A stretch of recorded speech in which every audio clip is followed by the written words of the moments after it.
Okay guys, thanks for all the help that you've given me over this last season dealing with this lawn. And I just made a quick video. Well, it's not really quick. If you got time, check it out. About my journey dealing with this and what I've ended up having to do or I'm going to do. Check out the video.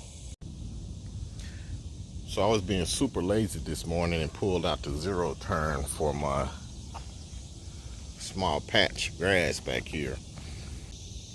And this is pretty much common Bermuda. Probably at one point when the house was built 30 years ago.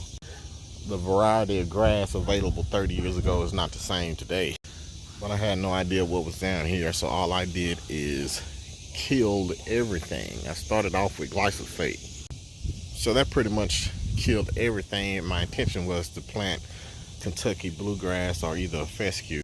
Speaking of fescue, it looks a hot mess right now, but it did survive the Texas summer this year. Anyway, back to my Bermuda lawn story. So I switched from Milorganite to this Screaming Green, and it definitely responded better to this as opposed to Milorganite or even the Lesco's 28. I forget what it is, 28 something. The Fescue didn't have as much effect as this Claris, so I think I found the fertilizer that it likes. So my issue is I've been trying to get this thing to grow out, and it's growing, and then I have some patches that I don't know if you can tell, slightly a different color. So it looks like I may have to overseed or resod this anyway, because what you have here is more of a tiff type Bermuda. When you turn to the other side, got more of a common type Bermuda. Has wider blades. So there's no way to get around that inconsistency, that texture change and the color change. So I thought I was going to get away with doing anything out here.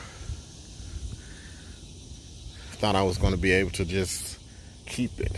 Now, to people who just want green grass, that's okay. But I was hoping for a little bit. I'm wanting more. You know, I do want the consistency. So it looks like I'm going to either sod it or seed it. I'm going to stick with Bermuda. That kind of sucks. I did use some Anu, or most of you guys like to use T-necks, hoping that it'll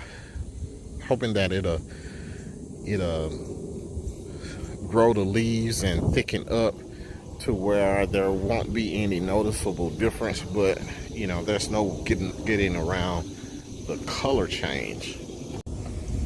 And then that's the deal. No matter how much iron that you put down or anything that you do to get green, you know, there's no getting around the consistency, the genetic color of the grass. So as it just going to get only as green as it's going to get, and the other is going to get as green as it's going to get. Different shades of green. So it was a good project. I mean, like I said, I think for anyone who wants or on here having trouble with, especially Bermuda, this is an example of what you can do. You can bring it back from the dead, even though it may seem as if you have all weeds and no grass at all. You can get it to come back, because this was all dirt after I killed everything, and with no seeds and no sods, this came back. Oh, it came back in one season. So it's a really encouraging for people who just want green grass. I think some people probably will be okay with how this is. I got this one last section that's yet to fill in, but I'm looking at this. Looks like a fungus. So I'm going to put some, I have some heritage I'm going to put out. I'm just going to put it out in this section here. But anyway, that's the last section to fill in after having this pool installed.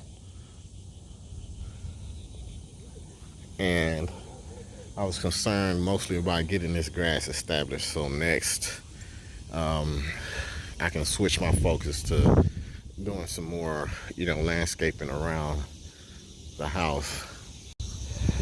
The goal for this season was to get it completely established and then level it off and real mow it.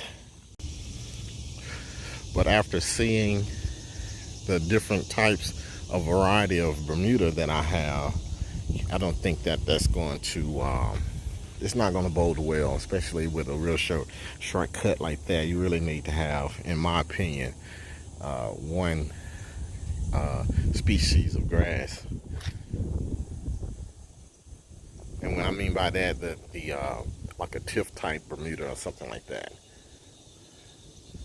Now that common just don't mix well with the tiff. And I would be okay if it was all common, but it's just a different type of grass. So it kind of sucks. This right here was bare dirt too. It filled in. Anyway, on this Bermuda journey, it really kind of sucks, having the different types of grass out here, because it's really taken, it's been a long time coming to getting this all to grow in and to get to this point and find out that, I'll have to sod it. So, part of me just wants to just keep it green, continue to rotary cut it at about 2.5 inches or something like that, and just let it roll. Just keep it weed free. But I was trying to get something more of a golf course type cut back. But I'm literally tired. I got a lot of projects around here that I need to get done. I have to finish up all the rest of this stuff.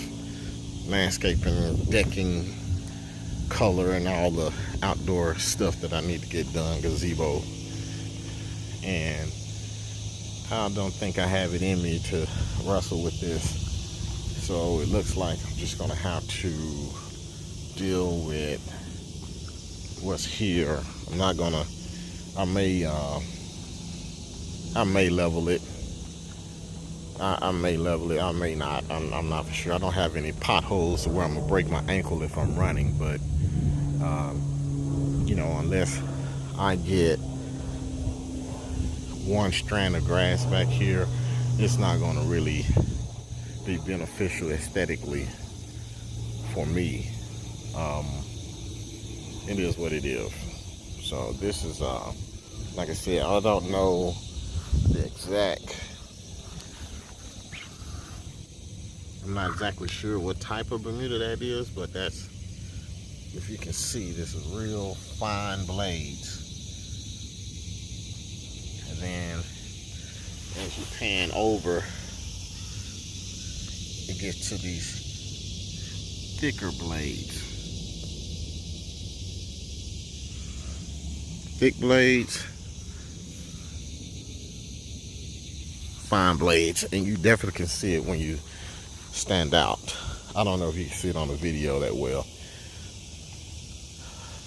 Anyway, that's my Bermuda journey, and I'm going to